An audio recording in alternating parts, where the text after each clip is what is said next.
Castillo fuerte es nuestro Dios, defensa y buen escudo. Con su poder nos librará en este trance agudo. Con furia y con afán, acósanos Satán, con armas de caber, astucia y gran poder, cual él no hay en la tierra. Luchará aquí sin el Señor, cuán vano hubiera sido, mas por nosotros pugnará, de Dios el escogido.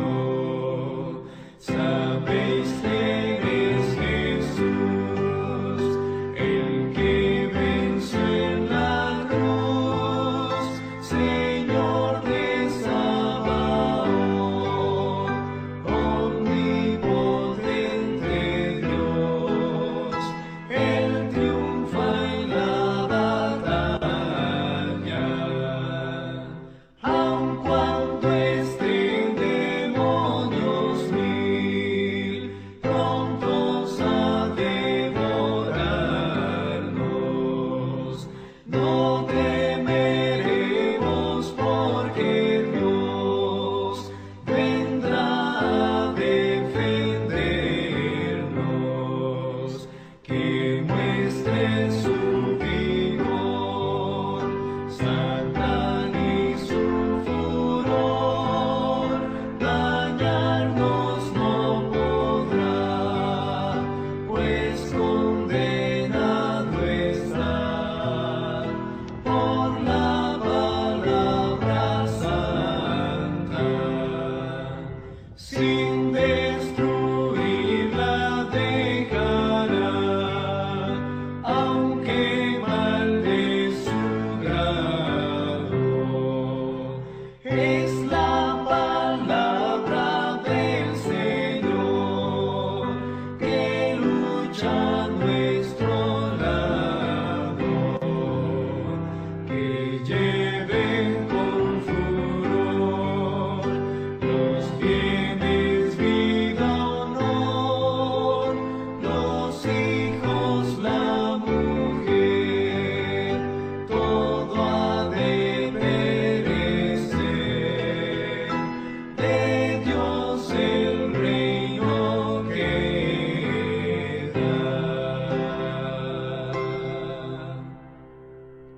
Amén. Buenos hermanos, nuevamente los saludo, darles la bienvenida.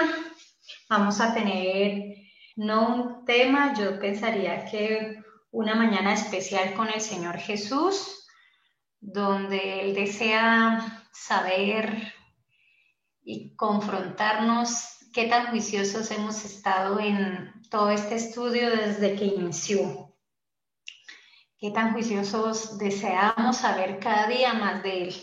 Así que si también no podemos contestar, no entendemos, no nos angustiemos, porque Dios no se cansa. Él mira las intenciones de nuestro corazón y todavía hay oportunidades, pero pues no abusar de su tiempo ni de su oportunidad todavía para nosotros. Así que los invito a que oremos para que sea Él dirigiendo el día de hoy y que nos enseñe también más de lo que nos ha enseñado. Padre Santo, bendito sea y alabado seas, Padre, por siempre y para siempre. Te alabamos, Señor, porque tu amor, tu misericordia, tu justicia y justicia, Señor, rodea y acompaña a tu pueblo, Señor, y también es para siempre. Gracias, Señor, por tu Hijo, a quien adoramos grandemente, Señor. Gracias porque lo diste para nuestra redención, nuestra salvación, Señor, y nuestra restauración. Permita, Señor, que cada día que caminemos contigo, Señor, podamos ver la condición de nuestra pecaminosidad en nuestra vida, Señor. Permita que cada día sea un día de experiencia plena contigo, de enseñanza y de victoria, Señor. Perdona nuestros pecados, Señor. No somos dignos de estar aquí delante de tu presencia. Límpianos de toda maldad, Señor. Ayúdanos, Señor, a crecer cada día en Cristo Jesús. Ayúdanos, Señor, Padre amado, a ser cada día más semejante a tu Hijo. Permita que cada día podamos contemplarte a través de la meditación contigo, Señor, con tu palabra. Contemplar a nuestro amado Salvador, Señor, en la cruz y ver nuestra condición para poder pedir auxilio, Señor, y ayuda inmediata. Gracias, Señor, por la protección tuya, cada uno de nuestros hermanos, incluyéndome a mí y a nuestra familia, en esta semana que prácticamente termina hoy, Señor. Gracias porque, aunque no lo merecemos, Señor, aunque las situaciones en el mundo apremian y apretan, Señor, tú definitivamente nos has tratado y nos sigues tratando con tanta misericordia y amor, aunque no lo merezcamos. Permita, Señor, ser agradecidos contigo. Por eso, Señor, te invitamos a que seas tú guiándonos ahorita, dándonos de tu palabra, danos discernimiento, danos de tu Santo Espíritu. Permita que se nos grabe en nuestra mente y en nuestro corazón. También, Señor, si no todo nos lo hemos podido grabar, permita que podamos volver a repasar, cada uno en sus casas, cada uno volviendo quizás, Señor, a retomar los videos para poder entender lo que tú nos estás enseñando, Señor. Inquieta a cada uno de nosotros, que no seamos perezosos y que podamos cumplir la misión a la que tú nos has enviado. En este momento pedimos tu protección, tu dirección y la compañía de tus santos ángeles tomando el control y custodiando todo lo que nos rodea y también toma el control de nuestra mente a través de tu Santo Espíritu. En el nombre de Jesucristo. Amén. ¿Cómo nos sentimos para nuestra evaluación del día de hoy, hermanos? Aquí hoy la clase la van a tener ustedes. Bueno, yo también, pero ustedes también. ¿Cómo nos sentimos? ¿Listos? Bueno, pero ¿quién más? ¿Nadie más está listo, Tommy? Me preocupa. Emocionados. Estoy listo, hermana. Eso, hermano. ¿Quién más está listo para la honra y gloria de Dios? ¿Nadie más, chicas? ¿Qué pasó, mujeres? Bueno, creo que nadie más está listo. Bueno, en el nombre del Señor, vamos a estar listos. Vamos a retomar porque yo escuché un comentario en su tiempo y sentí que el Señor me dijo que retomáramos ahí, donde decían que no habían entendido por qué llegamos en un momento dado al santuario. Solamente vamos a volver a retomar algo tan sencillo para llegar inmediatamente ¿a qué? A las preguntas. Y pues primeramente llegamos porque el que está guiando este tema y estas lecciones, este estudio, es nuestro amado Señor Jesucristo a través de su Santo Espíritu. Entonces, pero vamos, como me dijo el Señor, a mirar. Bueno, entonces vamos a compartir y vamos a mirar de dónde es que habíamos partido y vamos a contestar todos en el nombre del Señor Jesucristo. Acuérdese que habíamos empezado desde mucho tiempo, no puedo ir más atrás, pero si arrancamos acá, referente a la línea o movimiento milerita y adventista. Entonces, para eso el Señor nos llevó qué había acontecido antes de ese movimiento y acuérdese que mirábamos lo que había sucedido cómo Dios utiliza sus astros y deja como señal para poder manifestarse y llamarnos la atención de que algo pronto iba a suceder. Es así como el Señor permite que acontezcan estas manifestaciones, como el terremoto de Lisboa, el oscurecimiento del sol, hasta llegar a 1798, donde hay un cumplimiento de una profecía de 1260. Y aquí es donde llegaba el mensaje del primer ángel. Y en 1798 veíamos que estaba el arresto, ¿cierto?, al Papa por parte del general Berthier. Y de ahí mirábamos que había un cumplimiento de profecía en 1260 y nos detuvimos a mirar por qué estas actividades tenían que ver con Apocalipsis 11 en adelante. Ahí fue donde pudimos llegar a ¿dónde? Apocalipsis 11.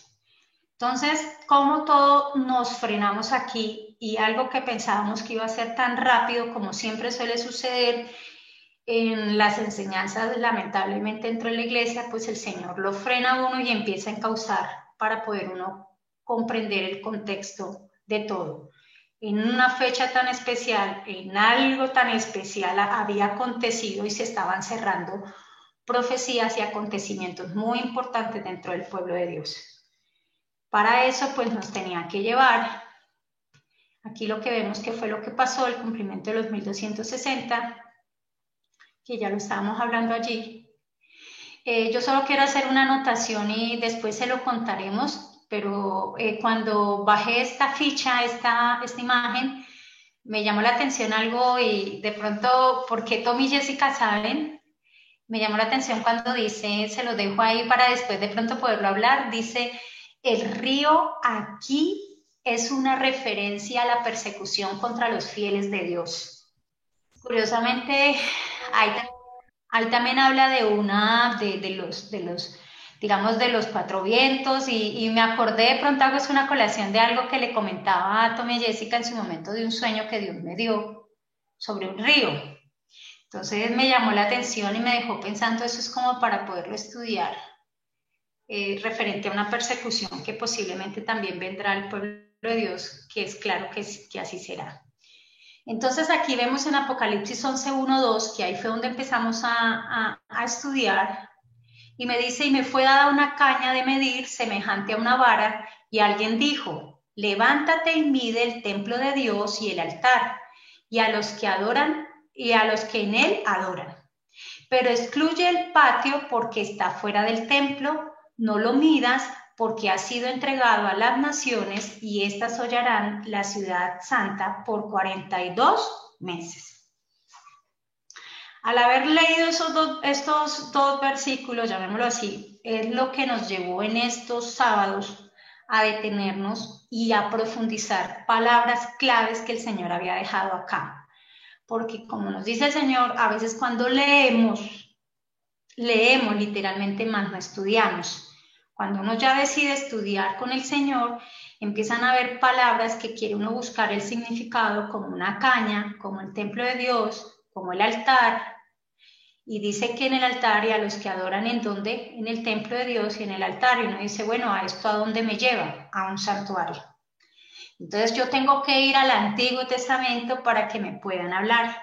Obvio que todo esto partió de un sueño de la hermana Helen White. Mire de dónde viene todo esto. Es impresionante cómo el Señor lo empieza a llevar y a empezar a armar este rompecabezas.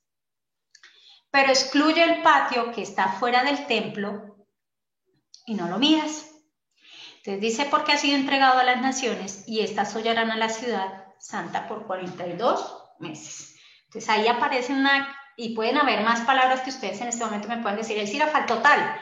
La idea de aquí es que este cuestionario que tenemos acá, si ustedes lo consideran, podemos anexar más preguntas para que queden consignadas y la idea es, ese cuestionario no tiene respuesta, las respuestas las vamos a dar nosotros con la ayuda de Dios. Y de cada palabra y cada actividad y cada tema que se trató durante este tiempo. Los que no han podido quizás estar al tanto de todo lo que hemos estudiado, los invitamos a volver a ver los videos que se han tenido anteriormente, ya deben estar subidos en la plataforma ahí, y también los invitamos a que los vean y a que hagan ustedes su estudio para que también puedan nivelarse. Sin embargo, aquí con esta recopilación, pues ahí hay ¿cómo le digo? El Señor le encanta ser reiterativo. Aquí nos va a reiterar para nosotros poder aprender. pero muchos quizás quedarán con preguntas, se dirán, pero ¿de dónde sacaron ellos esto? Entonces los invitamos a que vayan a los videos, allá pueden volver otra vez y quizás pueden traer con la ayuda de Dios más información para que nosotros también aprendamos. Así, hermanos, que vamos a las siguientes preguntas. Están ahí, vamos a irlas contestando una a una. Puse en algunas, van a encontrar 5 preguntas de 1, 4 preguntas, 2 preguntas, dependiendo. No las vamos a contestar sino en orden y vamos a tener paciencia hasta que todos, como en concilio, nosotros definamos de que esa es la respuesta acorde a un escrito está. Y vamos a seguir avanzando para nosotros terminar y poder ir avanzando a los otros temas. Siguiente. Vamos a mirar el significado de caña, templo de Dios, el altar, los que adoran en él y el patio de afuera. ¿A qué se refiere cuando lo encontramos en Apocalipsis 11:1 al 2, que ahorita lo leíamos? ¿Qué se refiere la caña? Y lo vamos apuntando con un color diferente. Creo que me toca salir un poco acá para meterle un color y lo podamos ir llenando. ¿Les parece bien? No sé si la metodología esté bien. ¿Les parece bien que al dejarlos acá dejamos un minuto y empezamos a contestar? ¿Qué piensan? Estamos viendo la respuesta. Eso está bien. Listo. Bueno, la idea es aquí, de pronto, bueno, yo ya reduje un poco para mirar quiénes son los participantes, pero la idea es, de pronto, no sé si Tommy me ayude en orden, pero la idea es que todos pasemos, así no estemos equivocados, no importa. Pero de error a aciertos vamos aprendiendo. Bueno, la primera en la lista es la hermana Jessica Paola. Bueno, Sí, soy yo. esto hay que mirarlo con el contexto de Apocalipsis, ¿no? Y lo que hemos estudiado, qué pena. Bueno, el primero sería, voy a mirar acá, la caña, ¿no? Solo primero. Entonces, el significado de la caña para mí, y bueno, en lo que estudié y en lo que entendí, es que es como un instrumento para medir el carácter, para medir a su pueblo. Entonces, ese instrumento pues no es físico como la caña que vimos en el templo que medía a ver cuántos codos o cuántos metros medía. En este caso, el significado, según Apocalipsis 11:1, que se le fue dada una caña semejante a una vara, para mí el instrumento es la ley de Dios, es como una comparación, la veo yo, siempre lo entendí como una comparación que es el medio que quizás el Señor utiliza para medir a su pueblo, para medir el mundo, lo compara con la ley de Dios. Entonces, y eso es lo que generalmente utiliza en el juicio, ¿no? Entonces, lo vemos en el Espíritu Profecía también mucho cuando la hermana White dice que con el fin de estar preparado para el juicio, el hombre tiene que guardar la ley de Dios.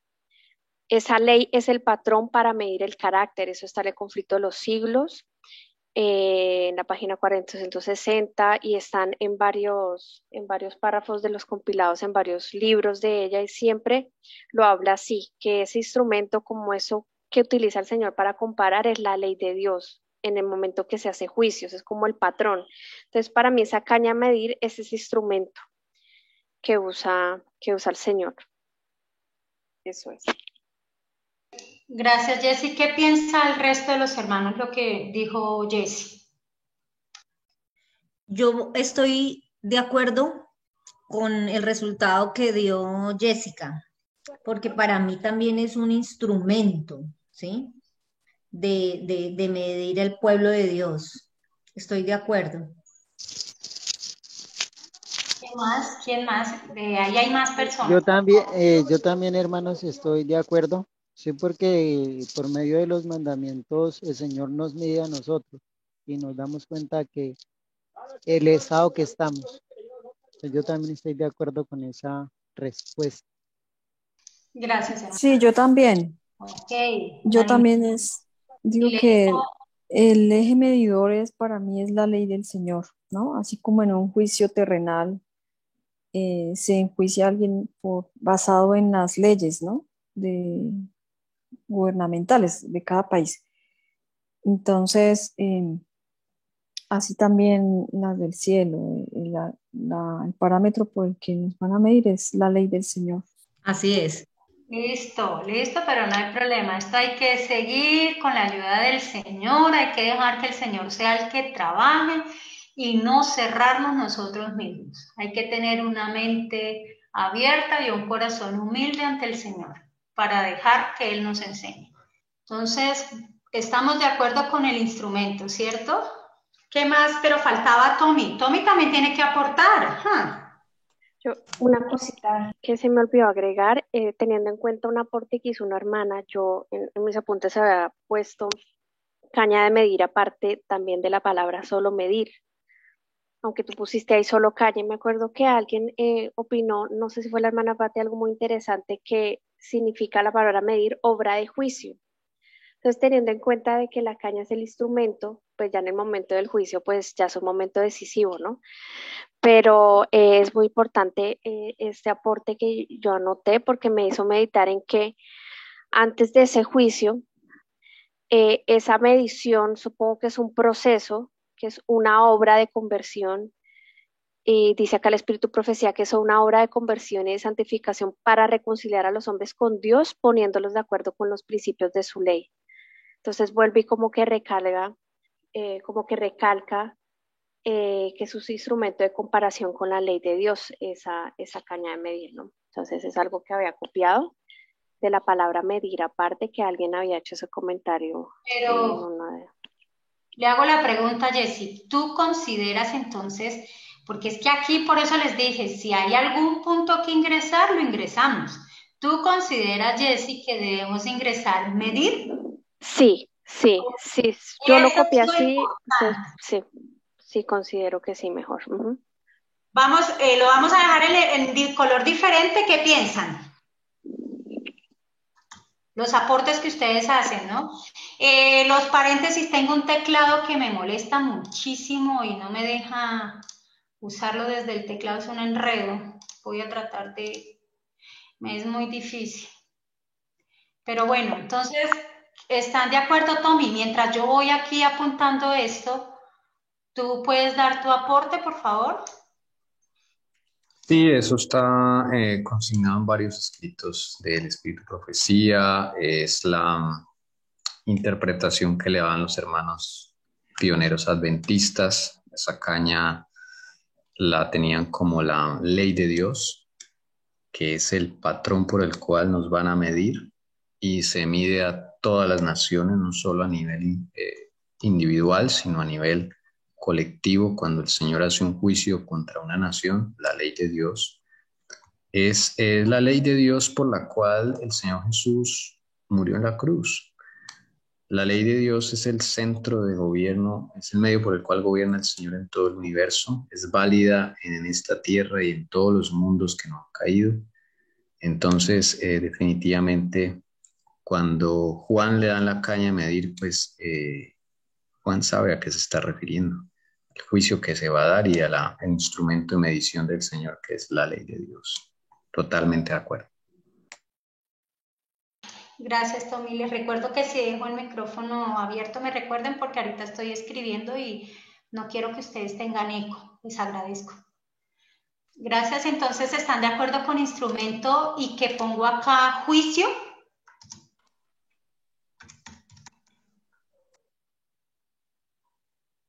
¿Sí están de acuerdo que deje ahí juicio? En caña sería la ley de Dios, ¿no? Estamos hablando de la ley de Dios. Caña es la ley de Dios. No, es el instrumento que aportaron todos y podemos dejar la ley de Dios. ¿Te parece? ¿Sí? Es que no es claro, o sea, ¿qué vamos a poner ahí? ¿Qué significa la caña espiritualmente? ¿O qué es una caña? Pues yo lo dije espiritualmente, es el instrumento que se usa. Los dos en caso en que aplique, Tony. Si no, es que no entiendo, no es muy clara esa parte. Sí, es que el instrumento es ese, es la ley del Señor. Sí, es señor. eso, es la ley del Señor. Por eso, Pero, entonces pero, sobraría la pero, sigue, hermano. pero iría entre paréntesis, o sea, instrumento, entre paréntesis, la ley de Dios. Bueno, no sé. Igual puede ser la caña, es un instrumento y el instrumento que Dios usa es la ley de Dios. Ese es su instrumento. Pero sí es claro, es que más que cómo venga el orden, a lo que voy es que lo tengan claro qué es. O sea, es un instrumento, la caña es un instrumento que Dios usa, pero ese instrumento está basado con la ley de Dios. Porque ¿qué va a medir? ¿Qué va a medir? Va a ser es que un juicio. Porque yo sé que Tommy dice quitemos el instrumento porque la caña es la ley de Dios, es lo que yo le entiendo a Tommy, ¿cierto? Sí, yo también estoy de acuerdo con que el concepto es la ley de Dios. Es simplemente eso. Quitamos la ley quitamos el instrumento, O pero como Jessie había aportado algo, también tengámoslo en cuenta que había aportado Jessie. Pues la idea mía es que teniendo en cuenta que estamos viendo el tema del templo y que la caña es como una regla que tiene centímetros, metros, codos, entonces Casi no se te escucha. Mirando de los dos sentidos, para mí la caña yo lo resumo que es el instrumento no físico, sino espiritual que Dios utiliza para comparar el carácter de su pueblo o el juicio que va a hacer con la ley de Dios. Entonces, claro, su instrumento no es físico, es espiritual y es la ley de Dios, pero sigue siendo un instrumento porque es con lo que él compara. Es como yo lo veo. Pues yo lo dejaría instrumento, la ley de Dios como instrumento de comparación, como para que alguien que lea entienda. Si pongo ley de Dios o pongo instrumentos, yo por lo menos no entendería. No sé. Yo también estoy de acuerdo con las dos cosas porque de todas formas, con decir caña, ya uno enseguida piensa en algo. Entonces sí, en cierta forma es un instrumento que el Señor tiene para medir la ley en cada persona, ¿cierto? Yo lo entiendo así. Entonces yo también estoy de acuerdo con las dos palabras. Entonces, Elcira, una sugerencia, dejémoslo como está escrito en la palabra de Dios. Dice, semejante a una vara de medir. Entonces, caña, vara de medir, ¿cierto? Entre paréntesis, ley de Dios, como para tener presente. yo creo que primero tenemos que definir es cómo vamos a hacer esas definiciones que estamos anotando ahí. ¿Lo vamos a hacer a nivel espiritual o a nivel literal? ¿Sí? Porque si lo vamos a Sí, sí. definir qué es una caña, entonces literalmente es un instrumento, ¿sí? Pero espiritualmente, pues es la ley de Dios. Porque Entonces, arriba primero que dice, todo, Es que una cosa, me perdona, contesta la otra. Y yo también comparto con lo que dice Leo y Jessie. O sea, es que Miren, no hay es, un, a ver, hay el conflicto de los siglos, dice, con el fin de estar preparado para el juicio, el hombre tiene que guardar la ley de Dios. Esta ley será el patrón, la caña, para medir el carácter en el juicio. Ahí van juntas. podríamos dejar instrumento de gris al lado de caña, bueno, como paréntesis. Lo que pasa es que todos estamos de acuerdo en la definición. Que veo que no estamos de acuerdo es en qué vamos a escribir ahí, porque arriba dice significado de caña. ¿Qué significa? Yo diría que solo debemos dejar una sola cosa para empezar. Para que alguien que lea eso diga, la caña significa la ley de Dios, ya. La explicación, eso ya sería de pronto algo alterno o un paréntesis o otra diapositiva inclusive. Bueno, yo soy muy psicorrígido, discúlpame. Mente ingenieril. Tranquilo, esa es tu personalidad y es entendible. Todos tenemos diferentes personalidades. Yo también pienso lo mismo. ¿Sabe qué estaba pensando, hermanos? Que la caña es un medio. y en medio de la ley de Dios, la medida. Sí, hermano, como digo, todos estamos de acuerdo en lo que significa, eso no es el desacuerdo. El desacuerdo es qué escribimos ahí, cómo lo vamos a presentar, digamos. Si se lo presentáramos a una persona de la calle y le explicáramos esos 2 versículos, pues, ¿cómo lo escribiríamos? No es más. Creo que ahí queda un poquito más Yo entendible. pienso, sí, yo pienso y vuelvo y lo digo, como Dios lo habla, y si uno se pone a mirar con Ezequiel y se pone a mirar todo a pesar de todo, porque para eso me envió Ezequiel, por eso es que tuvimos que ir a Ezequiel, y ahí en Ezequiel tuvimos que ver muchas cosas que Dios no separa y lo une, y a veces uno dice, ay, tan enredado y confundido todo esto, pero Dios une lo que es espiritual y lo traslada a la manera en la que uno mide, los instrumentos que uno usa para poderlo nosotros entender. Entonces hay personas que yo también le tengo que llegar a personas profesionales del área de, cuando le digo vayan a medir una caña, ellos van a decir, venga, pero eso es un instrumento, sí, pero ese instrumento también en lo espiritual es el instrumento de la ley de Dios. Entonces siempre hay que tener en cuenta que Dios alcanza a todos, no solo a un grupo de personas. Y mírelo cómo Él manda a escribir, es maravilloso. ¿Qué tal si dejamos la idea de la hermana Lucy? En lugar de instrumento ponemos completo, instrumento de medición. ¿Instrumento de medición? Una idea. Pues yo tengo, uniendo a lo de la hermana Lucy, si están de acuerdo, es que ahí dice significado de, bueno, para no ponerlo tan largo, pero sí completo, porque está diciendo que poner el significado. Entonces, yo por lo menos en mi cuaderno podría, la ley de Dios como instrumentos para medir el carácter. Pero esa también me gusta. Te apoyo, esposa mía. ¿Cuál sería entonces, por favor? Instrumento para medir. No, una sola cosa. La ley de Dios como instrumento de medición. Okay. Es lo que propone Paola. Yo estoy de acuerdo. No sé ustedes qué piensan. Sí, queda ahí bien. Sí. Un problema. Sí. Creo que ahí todos estamos de acuerdo. Están las ideas de todos en una sola. Eso es lo bueno, ¿no? Y entonces abajo lo de medir. Esperemos. Primero la caña, ya que medir es la obra de juicio. Espere que Tommy se volvió. Espere. Caña. ¿Por qué no pones el CIR a otro color? Es que se ve un poco... No es fácil leerlo. Ese azul clarito. Ese se ve bien. Ese se ve sí, se ve mejor. Ok, listo. Estoy para que todos quedemos contentos con que eso es difícil en nombre de Jesús. ¿Listo? ¿Continuamos? La palabra ley sería con L mayúscula. Siempre escribe con L mayúscula, que es la santa ley de Dios. Listo. Eso, chévere. Ahorita podemos continuar con medir, que fue una palabra que para Jessica le parecía que debía estar. Ese es el asunto, de que nosotros mismos vamos armando. Entonces, medir, ¿están de acuerdo que es juicio? Sí. Sí, medir. Amén. ¿Juicio, solo juicio? Es que yo me basé en un aporte que hizo, creo que fue la hermana Patti, porque ahorita lo volvió y lo dijo.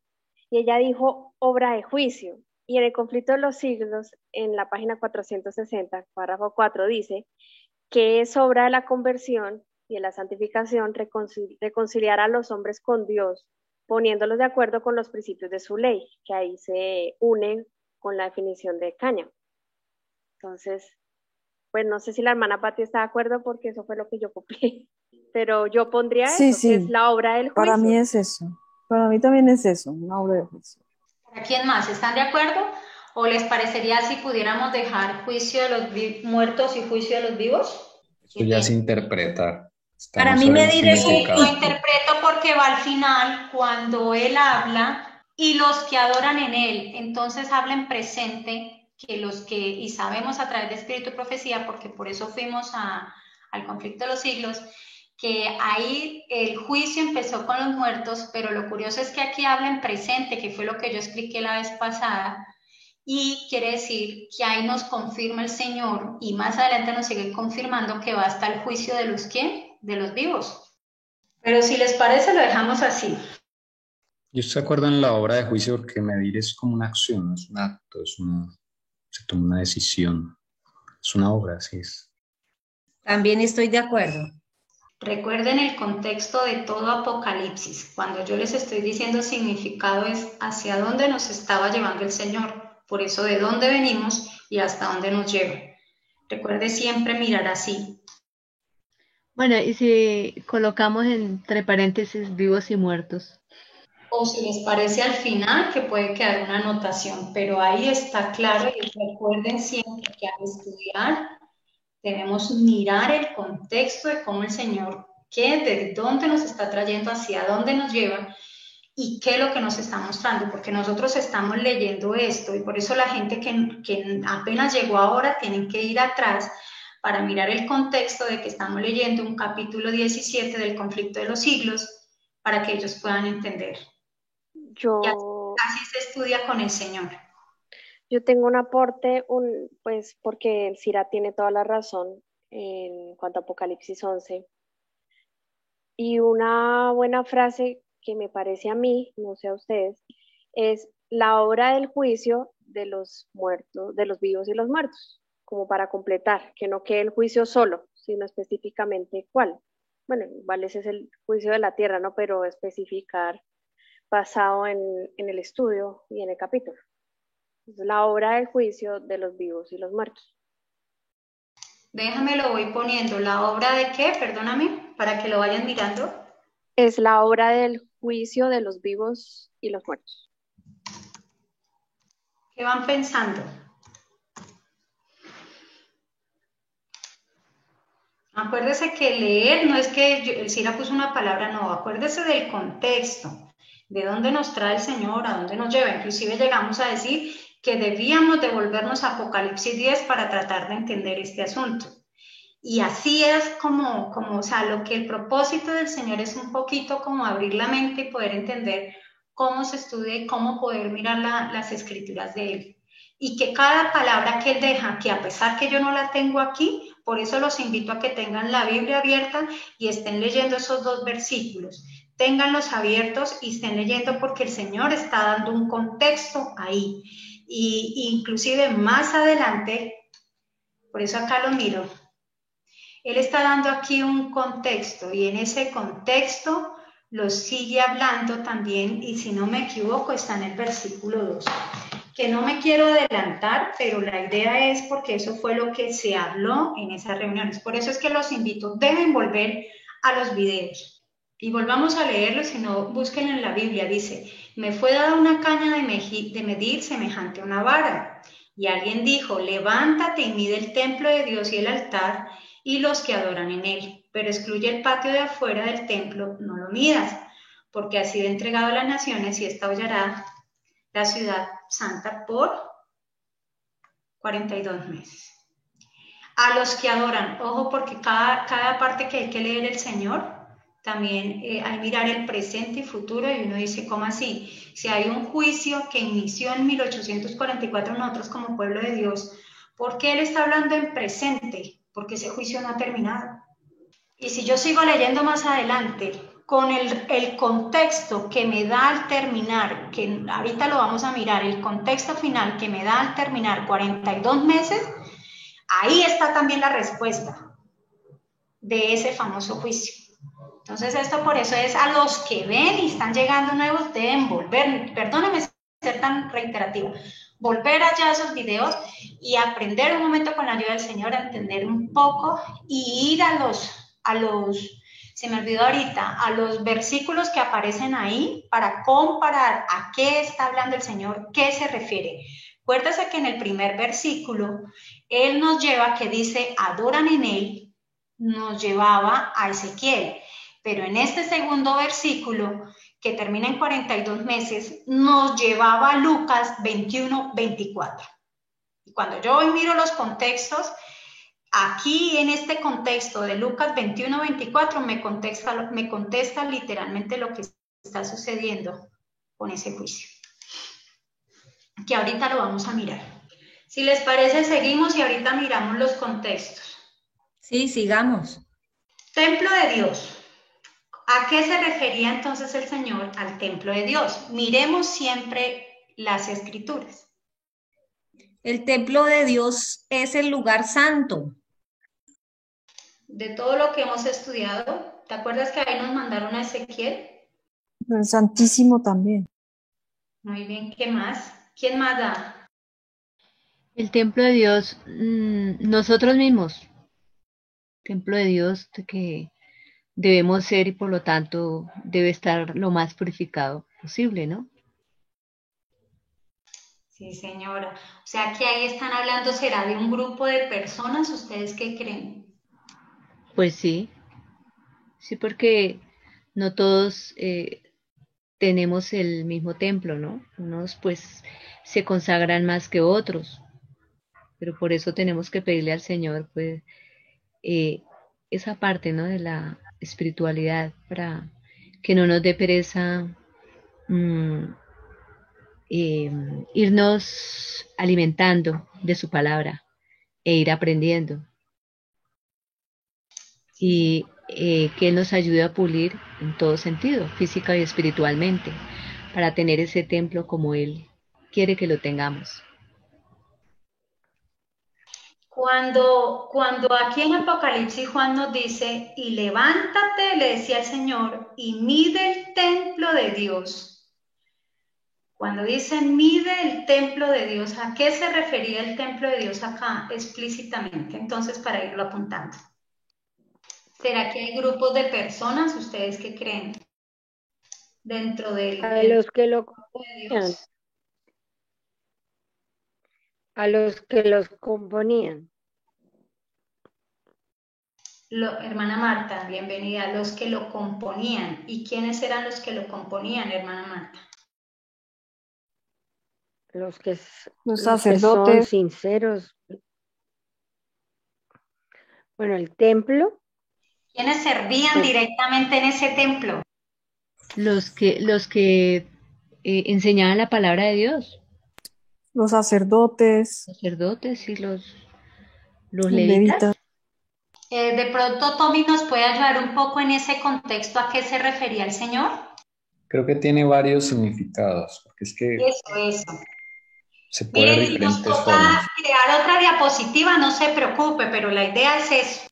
Es amplio porque por un lado el templo de Dios es un templo sin personas, pues eso no tiene sentido. No son las paredes en sí, sino su pueblo. En general es su pueblo, ¿no? Ese podría ser el amplio significado. Y también el que dio mi mamá, pues el templo del alma, eso también es, cada uno es un templo o una piedra de ese templo.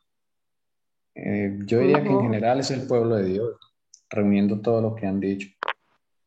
Yo Sí. también opino lo mismo, que es su pueblo, y también en el apóstol Pablo en 2 Corintios 6 dice que el pueblo es el que tiene el templo del Espíritu Santo, el templo del Dios vivente, dice así, y que Dios habitará y andará entre ellos. Entonces, yo también pienso que es el pueblo. Y mira lo que encontré aquí en la Biblia de Estudios debajo de Apocalipsis 12. Dice, esta es la obra que se lleva a cabo, medir el templo y a los que adoran en él para ver quiénes permanecen firmes en el último día. Los que permanezcan firmes tendrán una cómoda entrada en el reino de nuestro Señor y Salvador Jesucristo. Cuando hagamos nuestra obra, recordemos que hay uno que está observando el espíritu con que la estamos haciendo. Y desde luego también está el qué es el templo, o a qué se refiere, y también está lo que por ahí otra persona, el lugar santo y el lugar santísimo, la construcción como tal. Santuario. Es el mismo caso de la caña. ¿Qué es la caña? Un instrumento de medición. ¿Qué significa? La ley de Dios como instrumento de medición. En este caso sería también como, ¿qué es el templo de Dios? Es el lugar santo y lugar santísimo, el templo que está en el cielo. ¿Qué significa? El pueblo de Dios. Como dos cosas, ¿no? ¿Qué significa y qué es? Como reuniendo todo lo que se ha dicho. Tienes el micrófono apagado, Elcira, por si alguna cosa. Lugar santo y lugar santísimo. ¿Y qué fue el otro que dijiste, Tommy? Su pueblo. Pueblo de Dios. Y O pueblo su de pueblo. Dios. ¿Qué piensan en esto? Pero esa definición de pueblo de Dios no va en los que adoran en él, porque estamos hablando del templo de Dios como un lugar, ¿no? Por eso, y fíjate que acá hay un altar, los que adoran en él, o no importa, yo pude haber puesto en eso, pero ahí vamos a ir desglosando, y si es lo mismo, para eso estamos. Claro, en ese caso podría ir abajo ya. Son las Ok. personas. Yo puedo dar mi humilde opinión, de pronto, no sé. Claro Por que favor. Dice, yo pensaría, y siempre lo he pensado desde el comienzo, es que el Señor sí hace, o sea, ojo porque no es que hace excepción de personas, pero en este caso hace diferencias porque siempre he considerado que el Señor, dependiendo de la luz y a lo que hemos sido llamados, vienen los juicios, ¿no? Entonces, así como el Señor empieza, Él dice que empieza aquí primero por el templo de Dios. Yo, mirando en el templo de Dios y cuando el Señor me envía a Ezequiel, ¿quiénes servían ahí? Explícitamente, los sacerdotes, o sea, los de la parte alta. En el altar sí servían, pero ¿quiénes llegaban al altar? El pueblo del Señor. Entonces yo siempre he pensado, desde que he leído esto, mi humilde opinión, siempre ha sido eso, de que Él va desde arriba para abajo. Y los que adoran en Él, porque estos dos grupos que son su pueblo, literalmente adoran ¿en qué? En este lugar. O sea, ¿qué sería la tribu de Leví? ¿De los sacerdotes o...? Pero también hay que mirarlo, sí, pero por eso fue que yo le pregunté a Tommy que lo mirara en el contexto, porque se supone que venimos hablando de un juicio de los, y aquí debe haber puesto de los muertos y al final de los vivos, ¿no? Creo yo. Es que así es como pienso yo que eso debe irse armando, no soltarlo como por allá, no. Es como lo que el Señor ha venido llevándonos para poder entender y comprender este asunto. Entonces Él hace un juicio, aquí es claro que es un juicio, porque en el mismo texto y contexto lo muestra que es juicio de los muertos y Él viene el juicio de ¿qué? De los vivos. Que Él va a empezar ¿por quién? Por el templo de Dios. ¿Quiénes son los que estaban en el templo de Dios y podían entrar al templo de Dios? el pueblo de Dios, sí. El pueblo de Dios. ¿Quiénes podían llegar al altar? Y no quiere decir que simbólicamente después el pueblo no pudo llegar al lugar santo, al lugar santísimo. Espiritualmente, como dice Tommy, esto es amplio, pudo llegar.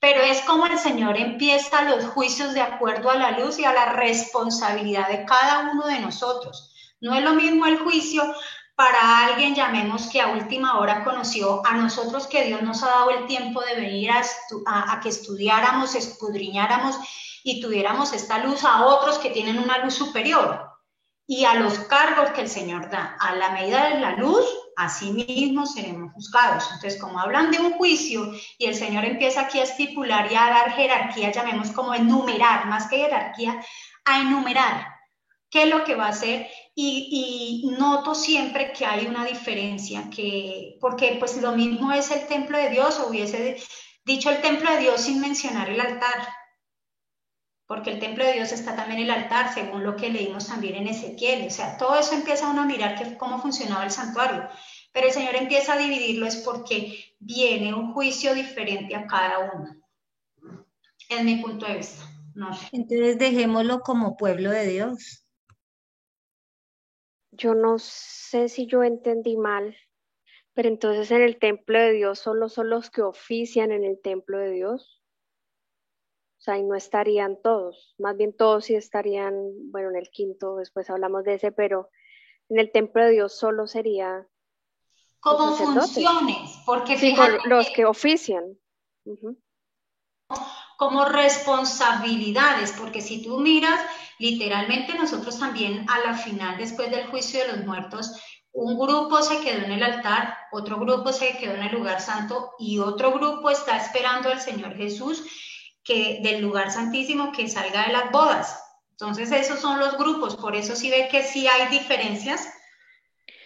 Por ejemplo, sabemos que cuando venga el Señor Jesús va a estar grupos divididos, van a estar los mártires y van a estar los 144.000 y los dos van a tener conocimientos y el Señor les va a exigir cosas más diferentes, ¿no? Es algo así. O sea, los grupos, la forma de clasificar, digo yo que no es como acepción de personas, como decía el Señor, sino por la luz que ha tomado ese grupo, Sí. el privilegio que se le ha dado a tal grupo. Desde luego el Señor no va a medir igual a los que están en el lugar santísimo adorando que a los que están en el lugar santo. Ejemplo, a los que están en el lugar santo y que no conocen o entienden la verdad del sábado, pues no les va a exigir eso. Lo dice el Espíritu Profecía en Testimonios para la Iglesia.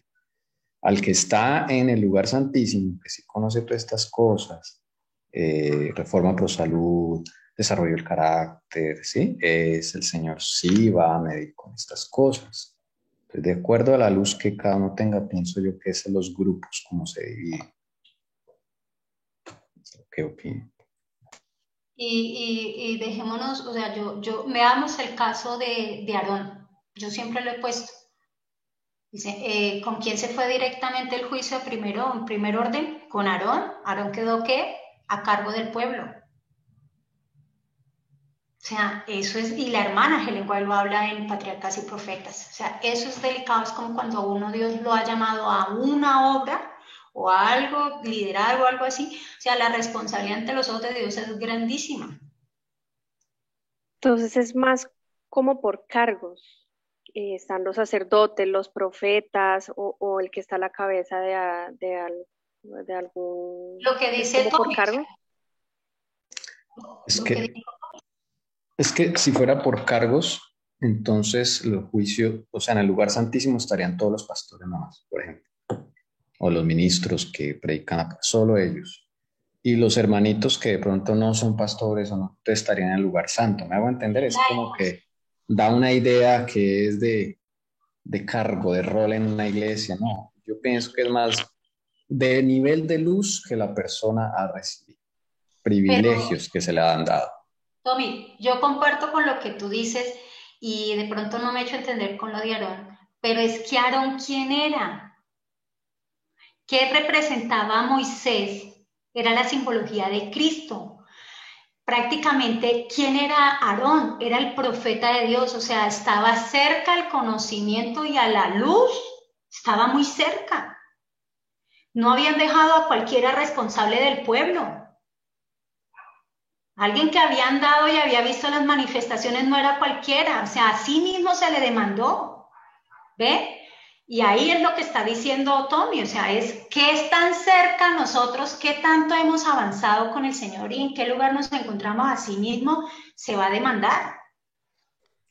En ese orden de ideas, habrían pastores adorando en el lugar santísimo, pero también hay pastores adorando en el lugar santo. Como no todos eran Aarón, habían sacerdotes que solo atendían el lugar santo, no el lugar santísimo. Una posible forma de verlo. Y es que también no hay que mirar el cargo humanamente, porque sabemos que el designio de Dios no era que todos los pastores hayan sido pastores. Hoy en día, mirando a todas las denominaciones, es personalmente el Señor que le encargó a cada persona y qué conocimiento le dio. Verdaderamente, si eso fue lo que le dio el Señor, en base a eso es que se le va a juzgar. Entonces, pues ya el Señor acá uno sabrá, yo lo mandé a que hiciera eso, lo hizo o no, y ya según su conocimiento, Él lo evalúa. Pero claro, no pueden estar todos los pastores porque no todos debieron ser pastores, por ejemplo, o no todos deberían irse a liderar algo que el Señor no les mandó.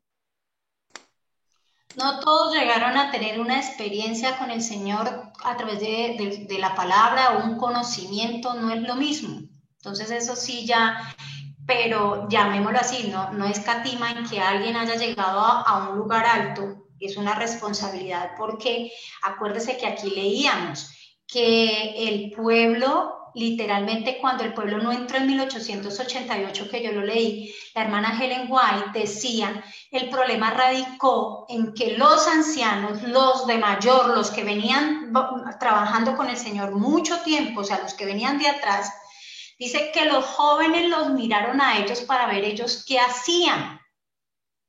Ellos no avanzaron, el pueblo no avanzó porque decía, si estos que vienen caminando cuánto tiempo con el Señor no avanzan, o sea, eso no es cierto, el mensaje de la justificación por la fe.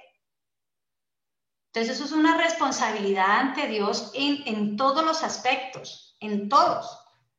Si en la tarde consigo ese texto, se lo muestro. De una de las prédicas que yo saqué acá, ahí lo decía. Y por eso fue que no lograron entrar. Y ahí la hermana Angélica dice, lo delicado que es este asunto. Delicado que todavía no hemos podido ni entrar y mire todas las cosas que se están viniendo y van a venir. Bueno, yo también recuerdo que creo que fue la primera visión de Elena de White donde ella ve, en realidad eran dos grupos de personas, unas que seguían al Señor Jesús, a donde quiera que él iba cuando está en el lugar santo, y luego cuando entró al lugar santísimo ellos entraron con él. Y pues desde aquí es espiritualmente, ¿no? Y los que dice ella que se quedaron en el lugar santo, era el enemigo quien les soplaba a ellos, ¿sí? Entonces, quiero compartir con ustedes una cita de Espíritu Profecía que dice, para seguir a Cristo no necesitamos esperar hasta que seamos trasladados. El pueblo de Dios puede hacer eso en esta tierra. Solo podremos seguir al Cordero de Dios en los atrios celestiales si lo seguimos aquí. Que lo sigamos en el cielo depende de que guardemos ahora sus mandamientos. No debemos seguir a Cristo esporádica o caprichosamente, solo cuando nos conviene. Entonces, bueno, eso era como una acotación que yo estaba haciendo, más no estoy definiendo pues el sitio, pero en realidad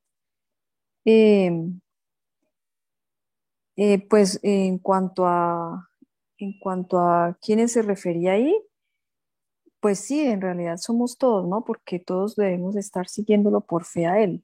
Entonces, pienso yo, no solamente los sacerdotes, en realidad debemos estar todos por fe en el lugar santísimo con el Señor Jesucristo. Entonces, sí es claro que empieza por la casa de él y también por los líderes, ¿no? Como habíamos dicho, lo había dicho el CIR hace 8 días, que decía que los que adoran en él son los líderes, pastores, ministros, su pueblo. Sí, entonces, bueno, eso era la acotación que quería hacer. Bueno, entonces, ¿qué apuntamos? Invitamos a los de YouTube, invitamos a los que están llegando, por favor, hermanos, que también hagan parte de este estudio. A veces pensar y meditar, y si hay momentos que no, hay orar en ese momento, que sea el Señor que nos direccione y sea Él el que conteste. Pero esto nos va a forzar, hermanos, a meditar, a aprender a estudiar bien con el Señor, a confrontar, a buscar aquí un poquito, aquí otro poquito allá. Si les parece, porque más adelante con las preguntas podemos mirar, contestar esto. Recuerda el estudio de Ezequiel, recuerda el estudio del santuario de Moisés, el santuario de Salomón y cuando hicimos el estudio de Ezequiel. Ahí, no por cosa el Señor nos llevó allá, pudimos entender quiénes eran los que entraban en qué lugar. ¿Quiénes eran los que no les eran permitidos entrar a tal lugar? ¿Y con quién empezaba los juicios el Señor? Estaba acá meditando en el tema que vimos de los atrios, porque tú dices que cada uno tenía su sitio y la finalidad es dar orden en la casa de Dios. Y yo estaba intentando entender en mi mente con un ejemplo. Está en mi mente que hay que tener en cuenta, en este caso el templo de Dios, que sí es un cargo más especial, no haciendo acepción de personas, porque la acepción de personas no es de Dios, pero sí hay un orden. Y el Sira dice que sí es un privilegio de algunos, que el Señor les da un conocimiento y un cargo. Entonces, están igual, para el Señor Jesús, todos somos iguales y cada cargo es muy importante. Y en base a eso es que se nos va a medir.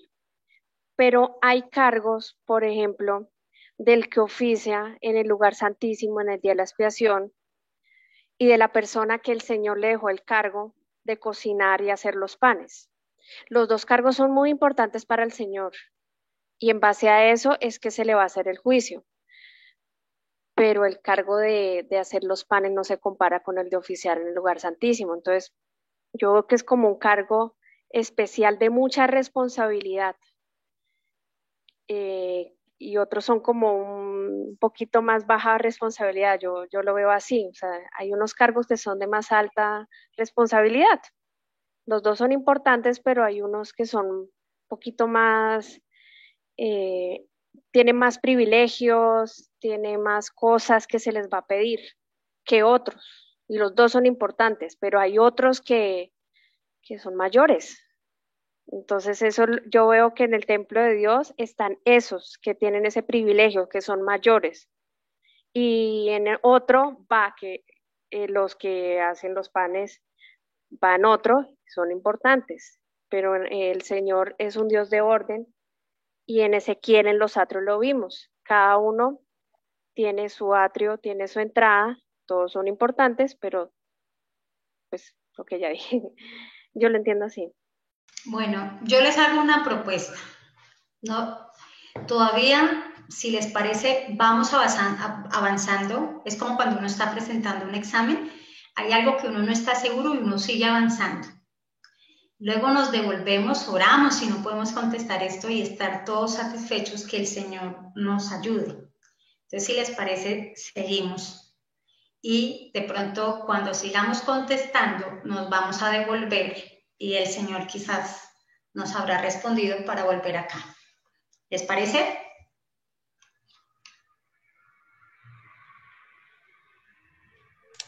Bien, sí, sigamos. Listo. Entonces vamos a dejar esto, sí, vamos a dejar estos 2 puntos, templo de Dios, el altar, y 3 puntos, los que hablan en él. Cuando habla del patio de afuera, ¿a qué se refiere?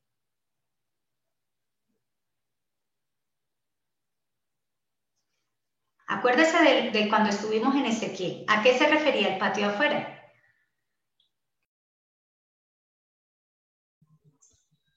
Al altar del incienso. ¿O era el lugar que estaba antes de los 7 escalones? Patio exterior. El Cira está haciendo referencia, pues, con la diapositiva de lo que estamos realizando. Ay, perdón, yo es que yo estoy hablando sola y le puse silencio. Bueno, espera un momentico, yo termino mi idea y ya los escucho. Antes de esto, porque estamos leyendo el patio de afuera, para mirar cuál era el patio de afuera, dice, pero excluye, ¿eso dónde está? En el versículo 2, pero excluye el patio que está fuera del templo, no lo midas. Y acá mismo responde, porque ha sido entregado ¿a quiénes? A las naciones, y ellas hollarán la ciudad por 42 meses. Entonces, cuando uno lee esto, para mí la respuesta está ahí, pero ahora sí los escucho. ¿Qué me decía Tommy, por favor? ¿En qué numeral estamos? El 6. Versículo 2. No, numeral de estos números. 1, 2, 3, 4, 5, 6. Dije en el patio de afuera, 6. Estoy en el patio de afuera. Ah, te saltaste al 6. Bueno, ahora sí. Perdóname, es que sucedió algo y yo quedé hablando sola, ¿sí? En todo ese tiempo quedé hablando sola y yo tenía el micrófono cerrado. Entonces lo que yo les dije, vamos a saltarnos templo de Dios, altar y los que adoran en él, para irnos al patio de afuera y que una vez contestáramos nos podríamos devolver con la ayuda de Dios y habrá respuesta para estos 3. ¿Les parece? Ya estamos en el 6, entonces. patio, el atrio exterior. Sí. Ok, bien. Entonces les pregunto, ¿qué es el patio de afuera? ¿Qué significado tiene este patio? De lo que estudiábamos en Ezequiel. Y no en Ezequiel, en ¿Dónde los están templos los de gentiles? Salomón y el otro templo. Perdón, el tabernáculo. Pati, ¿cómo?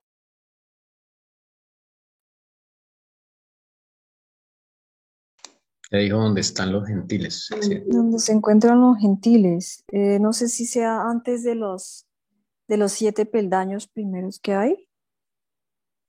Es ese espacio que queda antes de los 7. Ujú.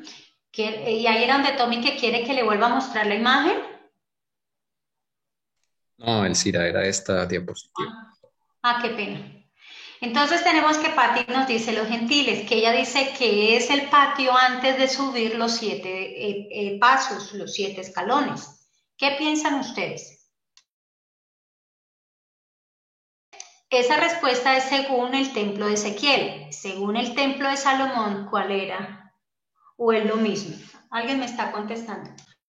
Me contestan de allá de Bobo, dice naciones paganas, es el patio de afuera. Sí, los que no querían aceptar la palabra de Dios, por eso hollaron la ciudad por 42 meses. Muy bien. ¿Me puedes volver a repetir eso, Leito? Es que estaba preciso leyendo aquí algo, pero le Que alcanzó sí, algo bueno. que ¿Cómo? sí, que el patio de afuera era las personas que no quisieron aceptar la palabra de Dios o no la quisieron aceptar y por eso hollaron la ciudad por 42 meses.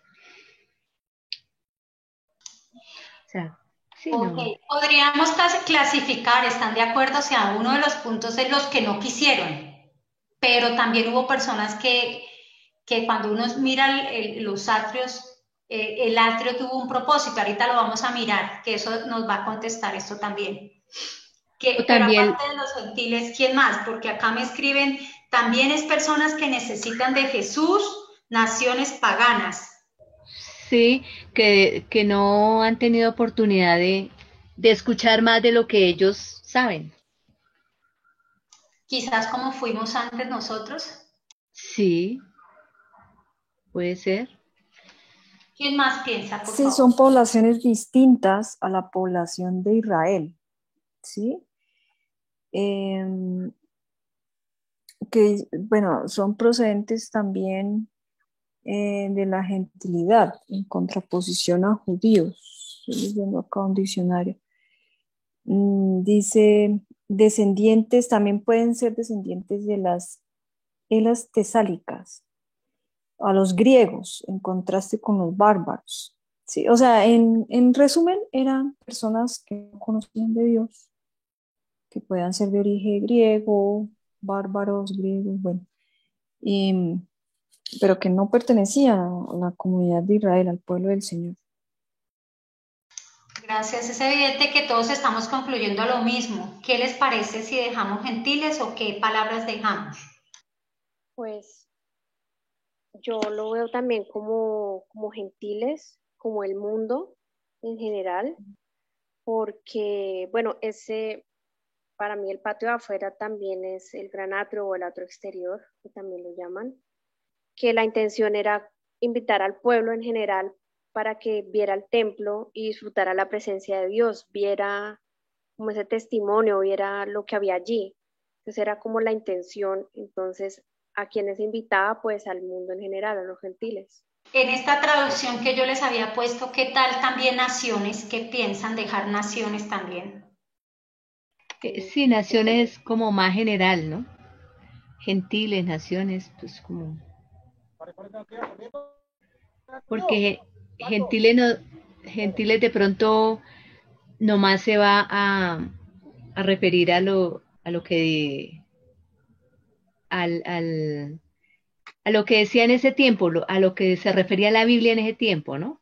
A Cambio los paganos. naciones, algo más general y lo vamos a traer a nuestros días. Cada persona lo va a traer a nuestros días, ¿no? Las personas que no tienen ningún conocimiento. ¿Quién más? Entonces dejamos naciones o gentiles y naciones. ¿Qué piensan ya para cerrar y continuar el siguiente punto?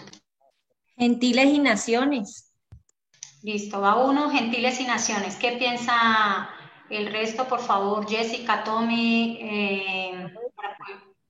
Gentiles y naciones dije yo también.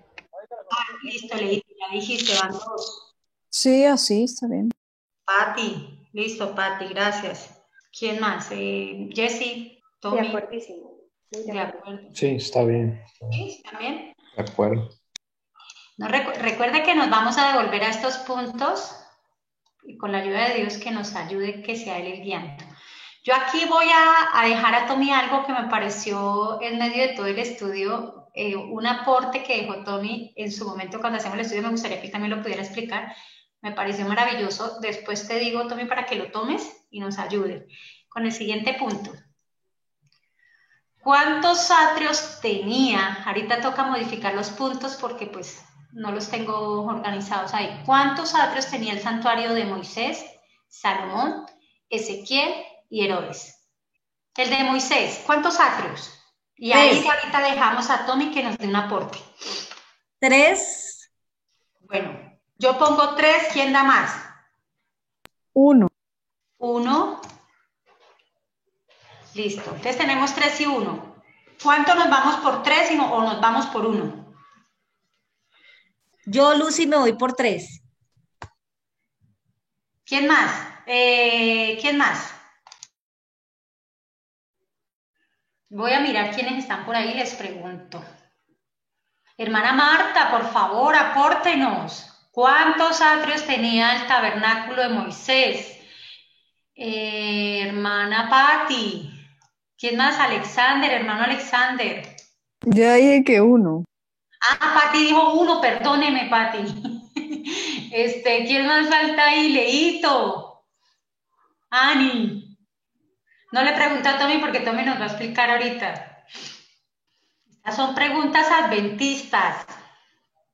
Yo veré, allá no. Contesten, por favor, ¿cuántos atrios había en el tabernáculo de Moisés? Ah, ya me contestó. Doris me dice que 1, allá no Huila. Salomón dicen que 3. Vamos a ir apuntando. Ezequiel, ¿cuántos había? ¿Quién más está? Hermana Marta, hermano Alexander, por favor. El de Ezequiel, ¿cuántos? ¿Cuántos atrios había? Hermana Jessie. Sí, yo en el de Moisés también 1. Salomón 3. Ezequiel 3. Y no sé si Herodes 2. Estoy por confirmar el de Herodes. Ok, tranquila, tengamos el tiempo. Ese es como el objetivo. El Cira nos escucha. Pati, estoy esperando que me contesten cuántos atrios tenían el de Herodes, antes de darle la oportunidad después a Tommy. ¿Tú sabes cuántos atrios tenía el de Herodes? Yo no recuerdo, pero también estoy de acuerdo con Jessy que dice Moisés 1, Salomón 3, Ezequiel 3, Herodes. No, Herodes, no sé, no me acuerdo. De Obo me escriben que Ezequiel habían 2 templos. Ok, eso es bueno. ¿Qué más? Entonces, ¿Templos o atrios? ¿Señor? ¿Templos o atrios? Perdón, me equivoqué, atrios. Ah, atrios. ¿Y en Herodes nadie recuerda cuántos atrios? Yo confirmo que 2, según lo que entendí. ¿En Herodes? Uh-huh. ¿Quién más de Herodes? Todos nos vamos por 2 atrios. Los que no contestan me preocupa, si no saben, les da miedo equivocarse. Mire, no interesa, no da vergüenza, nada. Lo importante es aprender. Pero por favor participemos. Hermana Lucy, ¿qué piensa de Herodes? ¿Cuántos atrios había? Para ver si hay... De Herodes, no lo sé. La verdad, no lo sé. Listo. Entonces nos quedamos así. Vamos a ir a que Tommy nos explique el de Moisés. Voy a ponerle silencio y voy a abrir el atrio de Moisés. ¿Te parece, Tommy? El atrio Sí, del tabernáculo. ¿Ah? quisiera saber quién contestó 3. Si nos puede... Lucy fue la que contestó, Tommy. Hermana Lucy, ¿cuáles son los 3 atrios del tabernáculo de Moisés? Ya te digo, es atrio interior, atrio de los sacerdotes y el gran atrio. Ese era el de Salomón. ¿Dónde estaba? Sí. El de Salomón y el de Moisés, ya te digo, espérate. Y el de Moisés, ay, me falta el otro, espérate. Atrio interior, atrio de los sacerdotes. Ay, no tengo el otro atrio de Moisés. Me faltaría otro. ¿Cuál sería Sí. el otro? No, es que lo que quería, precisamente me llamó la atención ese número 3. Bueno, hermanos, yo lo que he visto hasta ahora, lo que, digamos, he estudiado los santuarios, es que todos tienen 3 atrios. Todos tienen 3 atrios. Todos. El de Herodes, el de Moisés, el de Ezequiel, el de Salomón. Todos tienen 3 atrios. Solo que en el tabernáculo de Moisés no es, digámoslo así, como evidente cuando el Señor le da el santuario portátil a Moisés, no es evidente ver 3 atrios. Y uno siempre se refiere al que está al interior, donde está el altar de los sacrificios. Uno dice, ese es el atrio, ahí donde está señalando. Eso. Ese es el atrio tradicional, ¿no? Que todos conocemos. Pero resulta que no solo es importante ese atrio, sino lo que hay alrededor de ese atrio. Si ustedes se fijan, hay unos campamentos. Ahí, mira, donde está señalando la hermana Alcira. Y eso tenía que haber una distancia, y toda esa área era santificada. O sea, no es que uno se salió de ahí y puede hacer lo que quiera, no.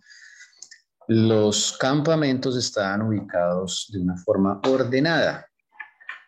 Los primeros campamentos, la primera fila de campamentos, ¿quiénes eran los que se ubicaban ahí? ¿Alguien sabe? ¿O se podía ubicar como llegaran? Los sacerdotes. Las Sí, familias de los sacerdotes. claro. Ahí estaban primero los sacerdotes. Ellos eran los que tenían que estar más cerca del templo, ¿sí? Entonces miren que ahí ya se forma otro atrio. Con la organización misma de las tiendas se forma otro atrio. Claro, no todos podían estar ahí y pasar por ese sendero, porque sí, No. me imagino que solo a ellos se les era permitido ese patio, aunque no estuviera demarcado ni dividido por algún muro. Lo demarcaban los mismos campamentos. Claro. La distribución y la organización de los campamentos delineaban el siguiente atrio. Y por respeto, supongo yo que había gente que sabía que no debía andar ahí porque sí, porque esa era la intención. El propósito de los atrios es eso, es hacer orden en la casa de Dios. Exactamente. Entonces ese orden, eso está en números, la organización de las tiendas. Entonces números 5, 7, algo así, no me acuerdo en este momento.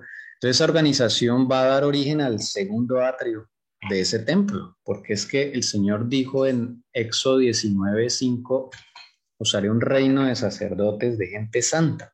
Entonces todo eso era santo, ¿sí? Y vemos también ejemplos donde gente que vivía ahí cometía pecado, ¿y qué pasaba?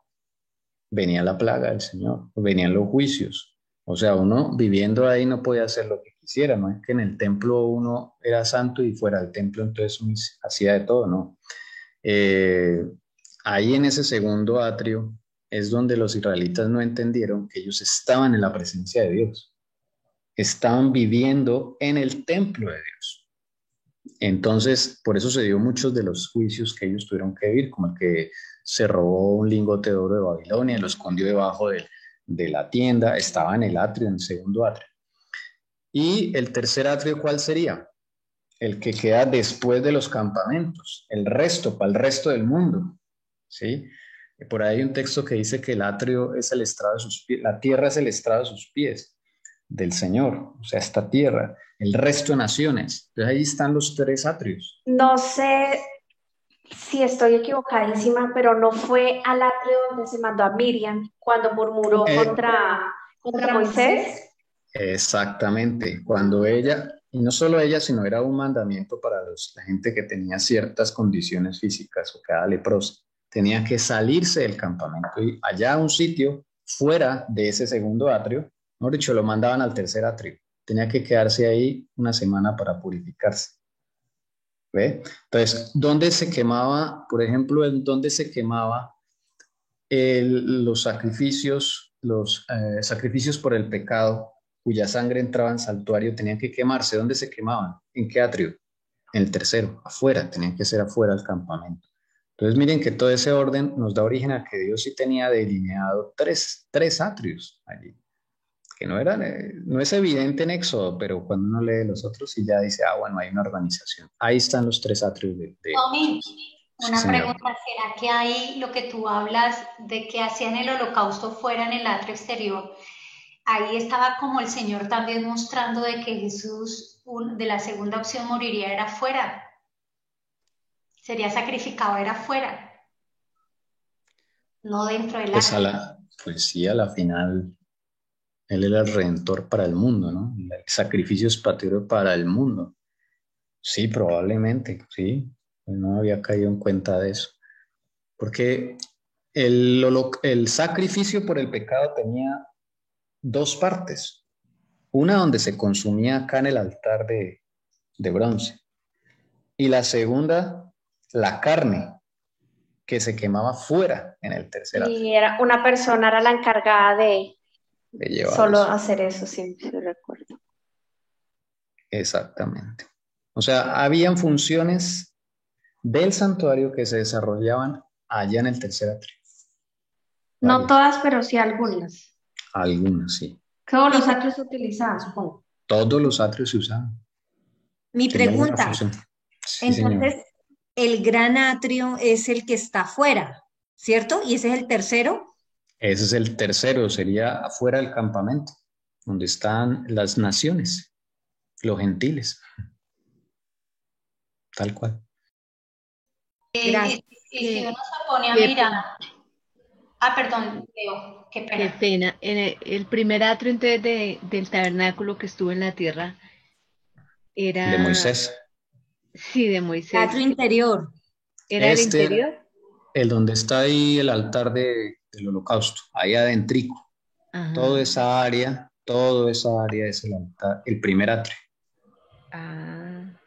Bueno, gracias. Yo tengo una preguntita con algo que dijo el Cira. Entonces, en este caso, hay tres atrios y en el de Salomón y Ezequiel está lo mismo, pero los tres tienen el mismo significado para los tres templos, porque yo me acuerdo que en el atrio exterior para Moisés acabamos de decir que más o menos representa también a nuestro Señor Jesucristo y la obra que hizo, ¿no? Él murió. Pero yo tenía que esa obra de Cristo en la cruz era en el atrio interior. Entonces eso se aplica para solo un templo o los tres representan eso, los tres atrios, o solo el atrio interior representa la obra en la cruz, o también el tercer atrio, el del exterior. O no entendí. O sea, yo tengo entendido que solo el atrio interior se asocia con eso, con la oración, que es la obra de Cristo en la cruz.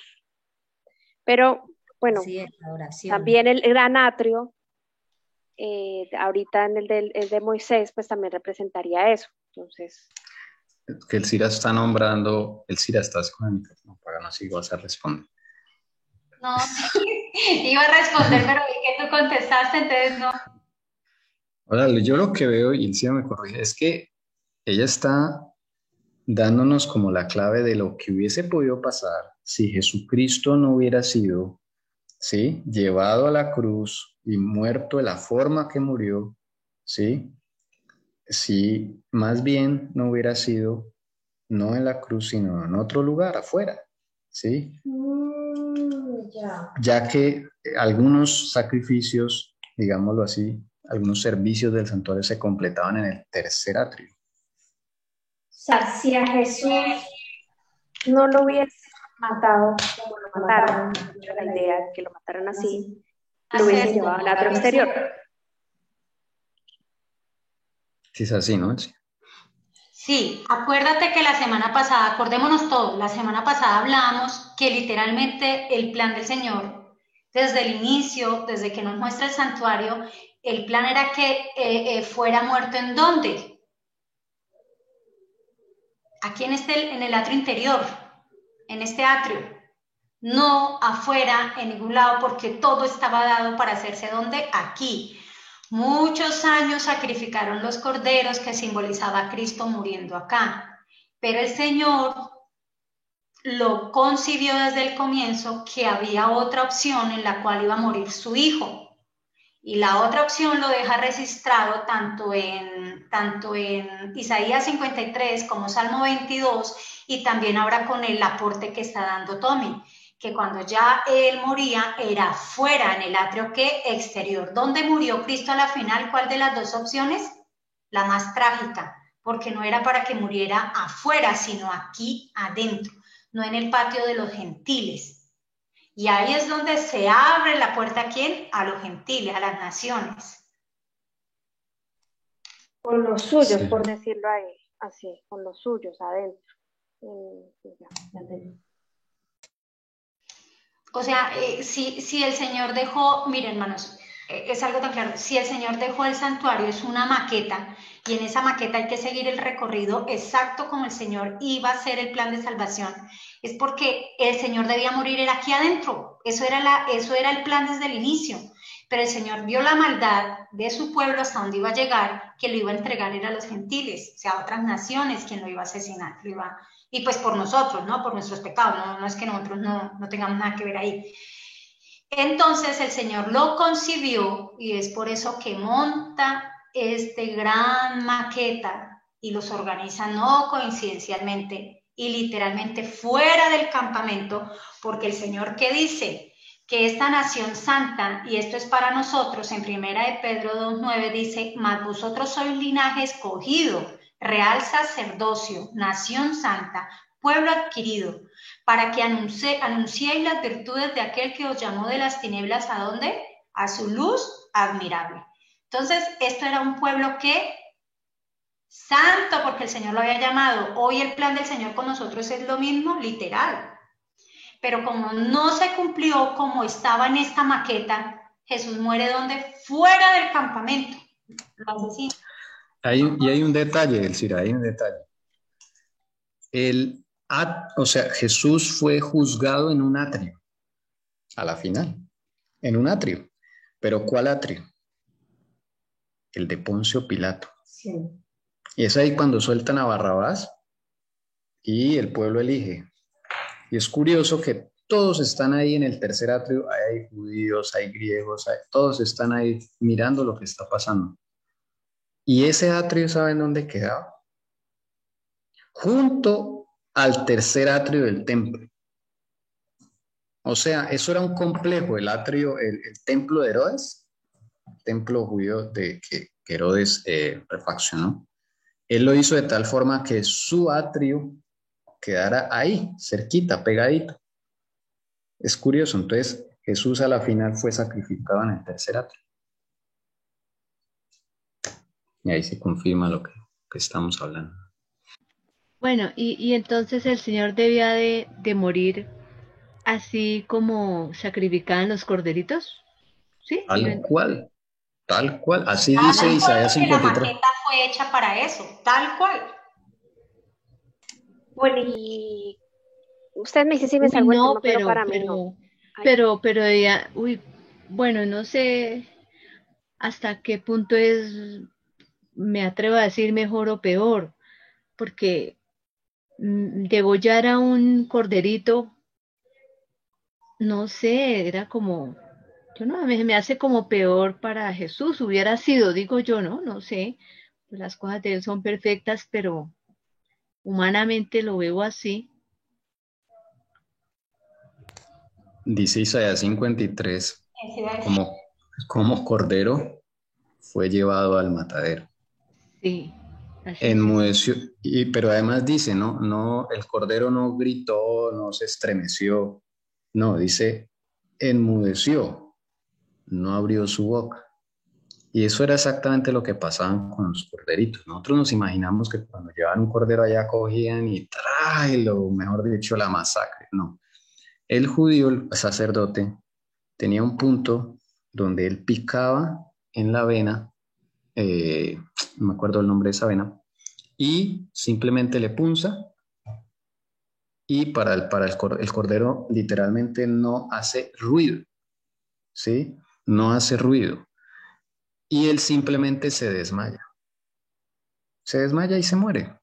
Pero Empieza a salir sangre, sí. eso, esa es la forma. Dios nunca quiso que ahí fuera un centro de maltrato animal, de crueldad y todo eso, no. Eso era una cosa, mire, hoy en día los sacerdotes de Israel, que ellos saben de eso, ellos simplemente pican en un punto, el animal empieza a salir sangre, el animal y se desangra y se desmaya, no sintió nada. Esa era la forma en que Jesús iba a ser entregado. Y mientras la forma que no era plan de Dios, los invito a que vayan a Salmo 22, versículo 14 y versículo 15, y leamos lo que dice ahí. Miren lo que sufrió el Señor en parte, dice, he sido derramado como aguas y todos mis huesos se descoyuntaron, hermanos. Mi corazón fue como cera, o sea, se derritió, derritiéndose en medio de mis entrañas.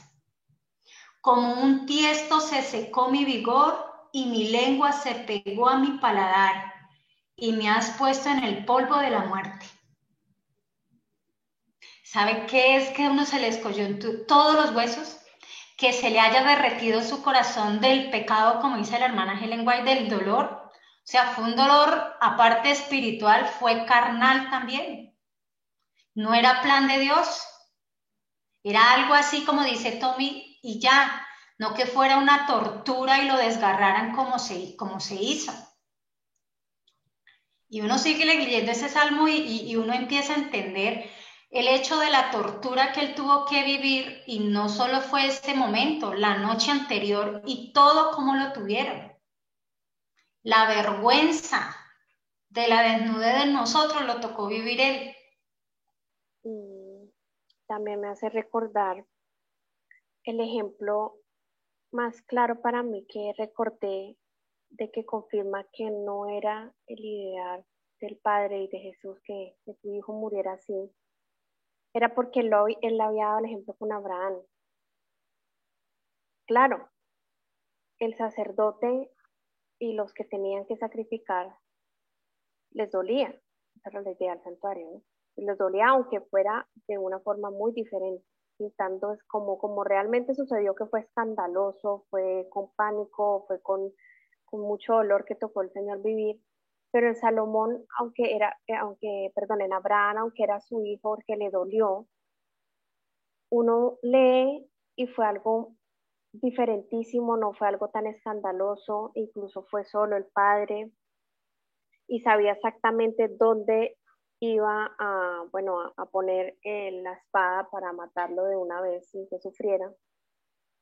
Y fue algo con el Señor, fue algo sola, subieron e iba a sacrificarlo. No se sacrificó, pero era un ejemplo de cómo debía ser la crucifixión de nuestro Señor Jesucristo.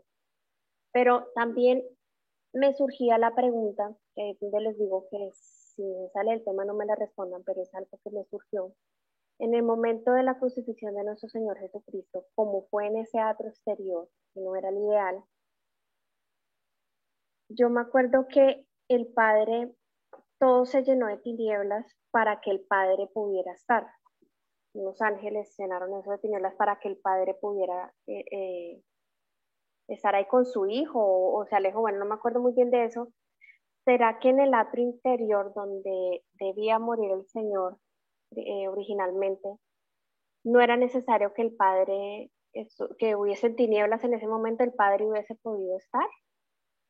Es algo que me surgió en ese evento. O sea, si hubiese cambiado el atrio, cambia un poquito los eventos en ese momento en el que el Señor muere y que Satanás aparece y el Padre aparece. El Padre estaba en la Shekinah. Su presencia estaba siempre ahí en el arca del pacto. No era necesario que se velara su rostro, se velara tinieblas. No hubiese pasado eso. Pero Tommy, ¿te acuerdas que leíamos Ezequiel y el Señor había abandonado ahí ese templo? Se había ido. Ahí se va, en el templo de Ezequiel se va. Precisamente. Bueno. Y sí, y en el templo de Herodes los sacerdotes llegaron al punto de mentir, de que ahí todavía estaba el arca y que estaba la Shekinah. Y cuando se abrió el templo fue que se vieron expuestos porque todo el mundo se dio cuenta de que no estaba. Sí, deseaba toda la gente. Dice eso. En cuanto a la respuesta de Jessie, pienso que no hay un escrito, está ahí, y pues yo diría que eso sería suponer si el Señor cubriría o no. Pues no sé. No se sabe cómo diría ahí. Sí, pienso que para poderle volver otra vez acá, entonces hemos terminado. Tommy dio el aporte que tanto Moisés, Salomón, Ezequiel y Herodes sabían que 3 templos. No 2, ni 1, perdón, 3 atrios, yo veré con mis templos, 3 atrios. Ya nos queda poco tiempo, no sé si podamos definir un poco la función de los atrios y luego vamos a retomar unos versículos para podernos devolver, pero eso ya es en la tarde. ¿Cuál era la función de los atrios? ¿Para qué el Señor hace todo esto? Ustedes inclusive alcanzaron a contestar hace poquito, pero pues, ¿cuál cree? Yo puedo dar un aporte y ustedes pueden decirme si yo estoy equivocada para agilizar. Bueno, yo iba a decir que como para un orden, en función de los atrios, porque cada espacio estaba para un oficio especial, un orden. Bueno, digo así.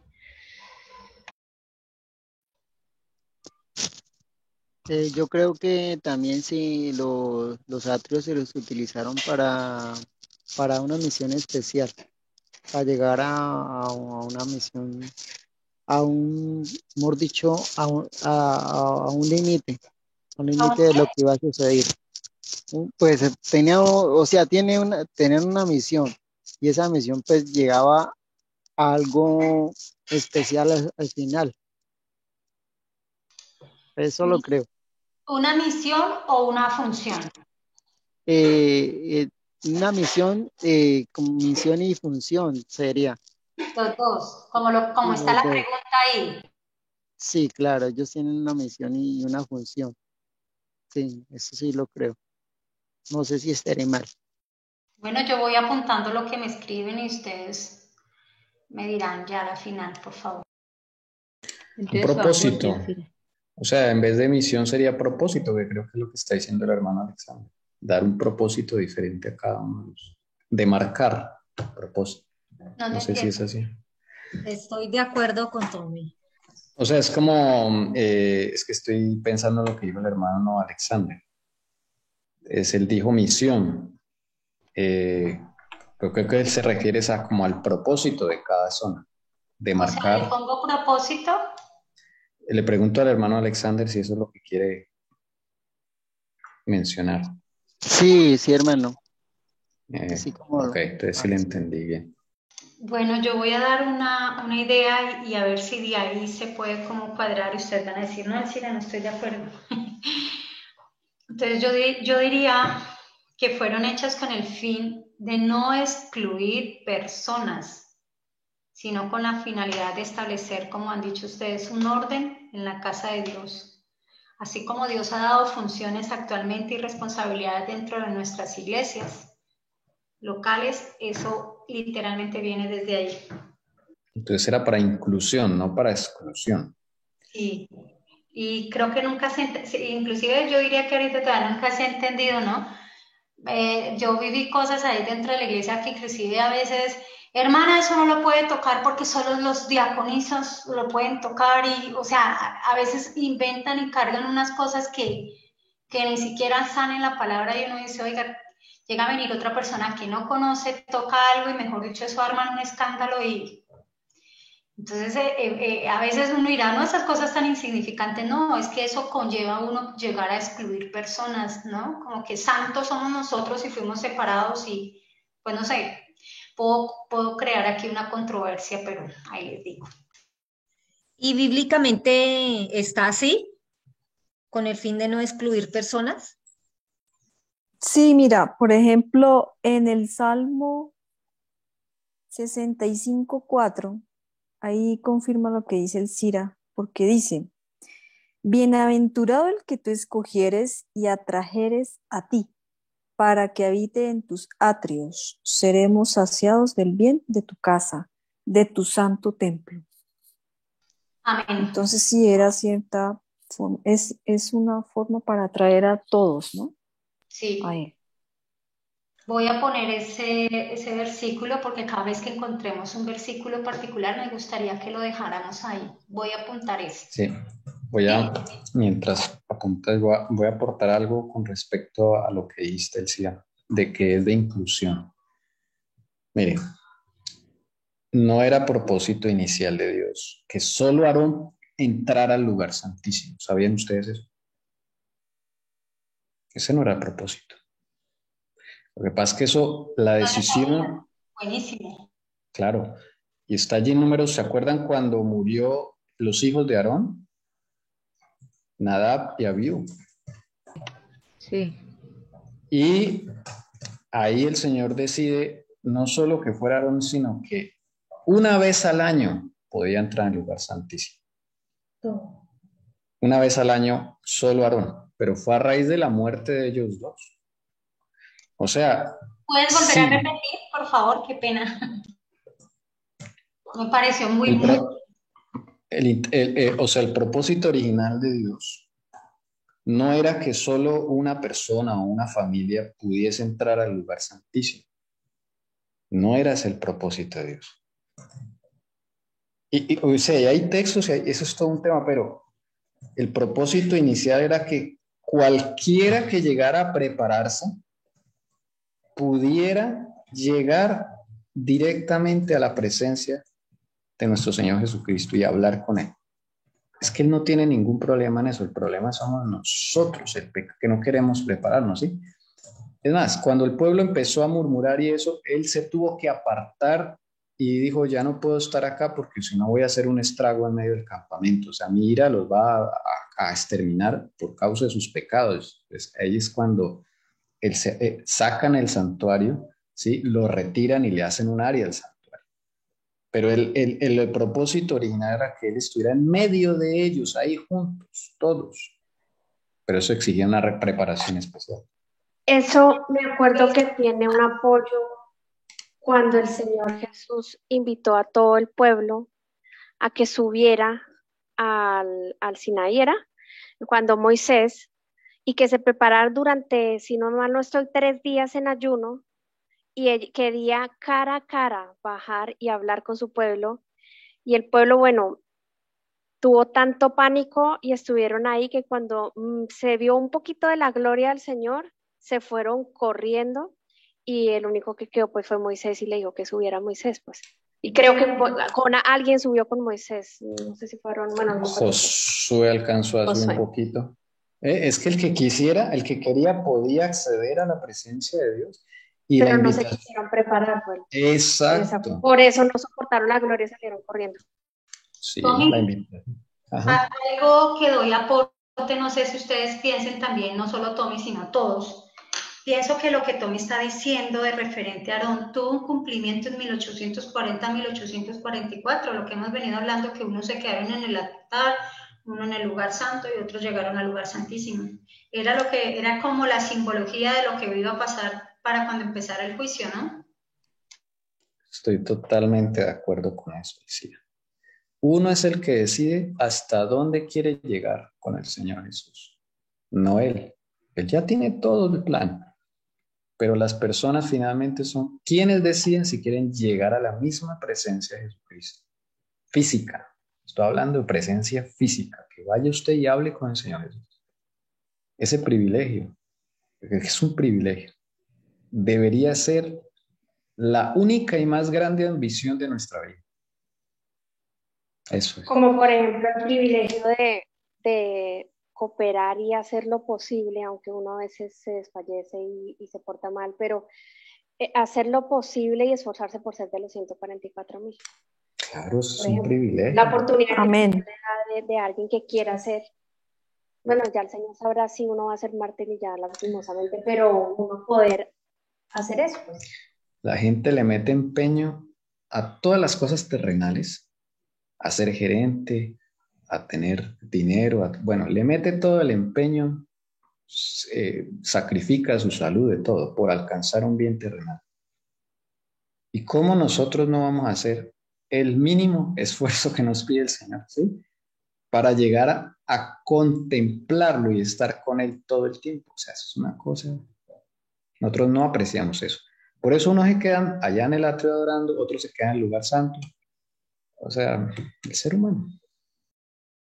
Listo, muchas gracias. Entonces concluimos. ¿Están de acuerdo que fue hecho con el fin de no excluir personas y también de poner orden? ¿Están de acuerdo? Sí. De acuerdo. Sí. Personas. ¿Qué le iba a decir? Y Tommy, otro punto que tú hablabas ahí del atrio allá exterior, también se cumple cuando el Señor llega y dice también el Señor que cuando se le acercaron, que Él no había venido por gente alentada, sino por enfermos, ¿verdad? Y fíjese que cuando tú hablas de que María fue enviada hacia allá, los leprosos eran enviados hacia allá, y Él trataba la enfermedad del pecado como la lepra. Tal cual. Y María era líder. Recordemos, María estaba al lado de Aarón, fue la que compuso el cántico de Moisés, le dio música. Moisés lo compuso la letra, pero ella le dio música, o sea, ella no era cualquiera. Los tres eran hermanos. Y el Señor no fue que digamos, le dio duro a María, no es que le dio duro, es porque le dio mucho privilegio. O sea, ella era de las líderes, mujeres, entre las mujeres líderes, digámoslo así, después de Moisés, Aarón, ella era muy privilegiada. Y ella había dedicado su vida al Señor, lo que yo sepa, no ni se casó, ella dedicó su vida al Señor.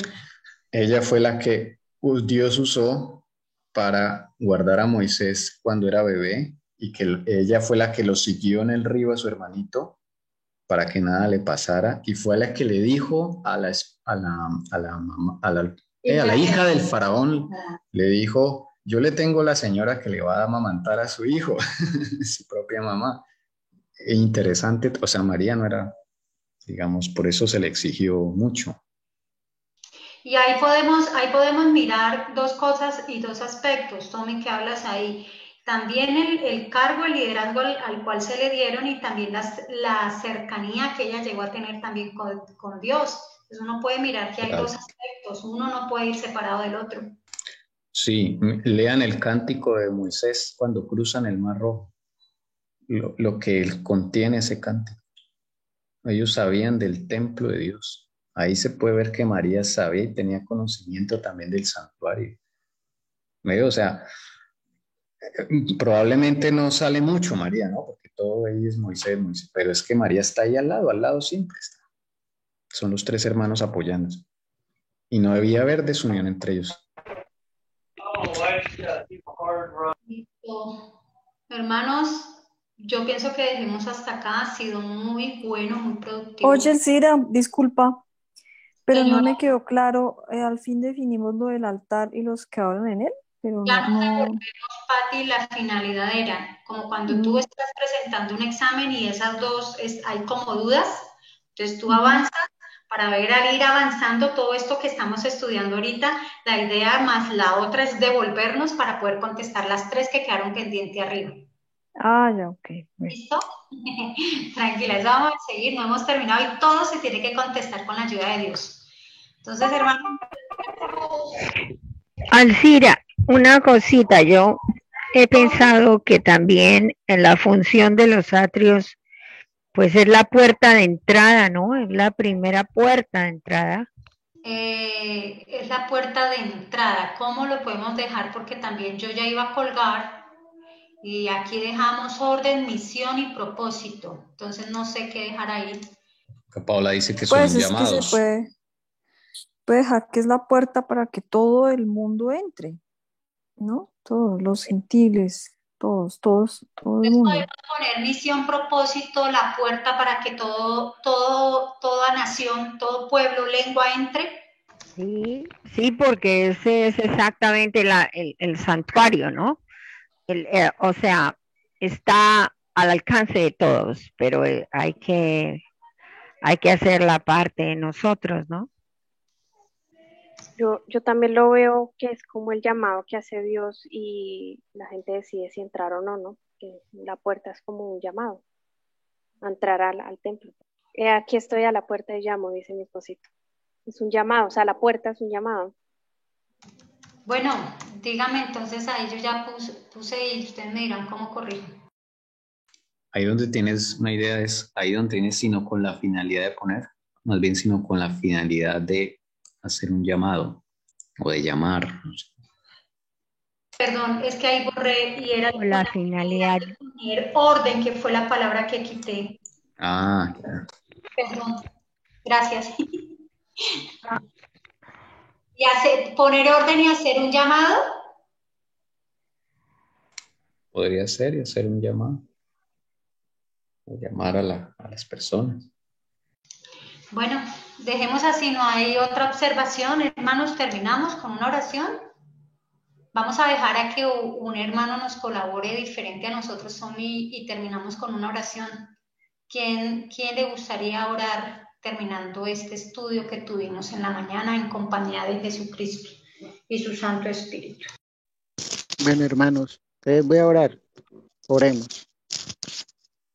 Señor Jesucristo, muchas gracias por esta mañana que va avanzando, Señor, de tu santo sábado. Gracias, Señor, por tu amor, por tu misericordia. Gracias, Señor, porque tú eres fuerte y eres celoso.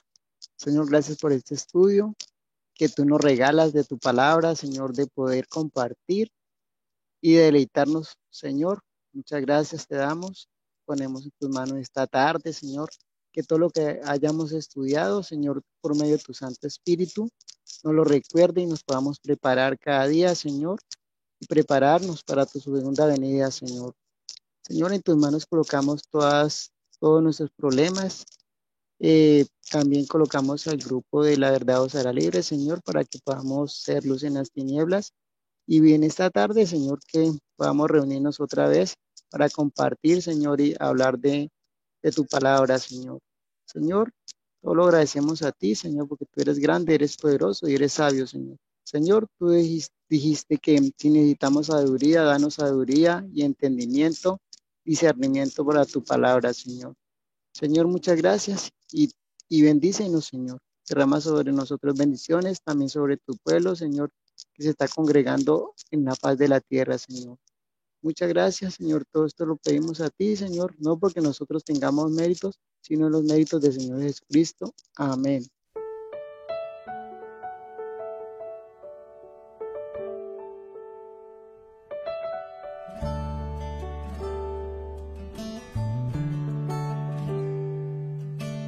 Oh, si pudiese hablar la lengua de Canaán, te diría un poco de la gloria de un mundo mejor.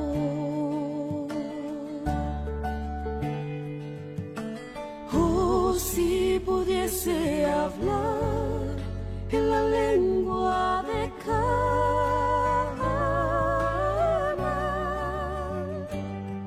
te diría un poco de la gloria de un mundo mejor, donde noche no hay y el Cordero es luz.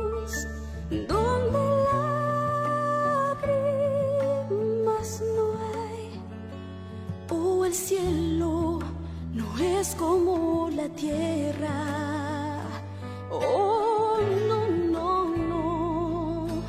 Oh, si pudiese hablar en la lengua de Cana,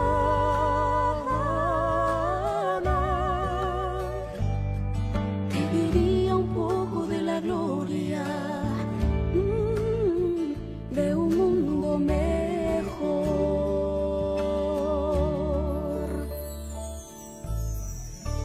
No me es posible describir las maravillas que vi. Vi tablas de piedra en que estaban esculpidos en letras de oro los nombres de los redimidos. Después de admirar la gloria del templo, salimos y Jesús nos dejó para ir a la ciudad. Pronto oímos su amable voz que decía: vengan, pueblo mío, han salido de una gran tribulación y han hecho mi voluntad, sufrieron por mí. Vengan a la cena que yo mismo serviré. Nosotros exclamamos: ¡Aleluya! ¡Gloria! Y entramos en la ciudad. Vi una mesa de plata pura, de muchos kilómetros de longitud, y sin embargo nuestra vista la abarcaba toda. Vi el fruto del árbol de la vida, el maná, almendras, higos, granadas, uvas y muchas otras especies de frutas. Le rogué a Jesús que me permitiese comer del fruto, pero me respondió: todavía no. Debes volver de nuevo a la tierra y referir a otros lo que se te ha revelado. Entonces un ángel me transportó suavemente a este oscuro mundo. A veces me parece que no puedo ya permanecer aquí. Tan lóbregas me resultan todas las cosas de la tierra. Me siento tan sola, pues he visto una tierra mejor. Oh, si pudiese volar cual paloma por cielo y mar, navegar y cruzar el Jordán a un mundo mejor,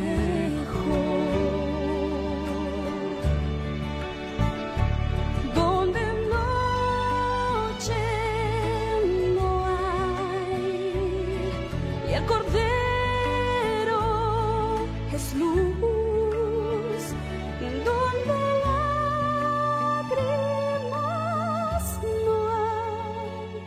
Oh, el cielo no es como la tierra.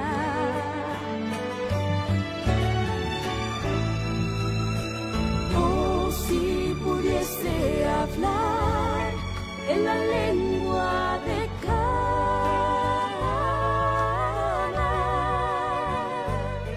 te diría un poco de la gloria de un mundo mejor.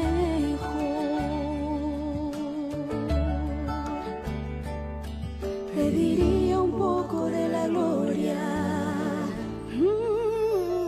de un mundo mejor, de un mundo mejor,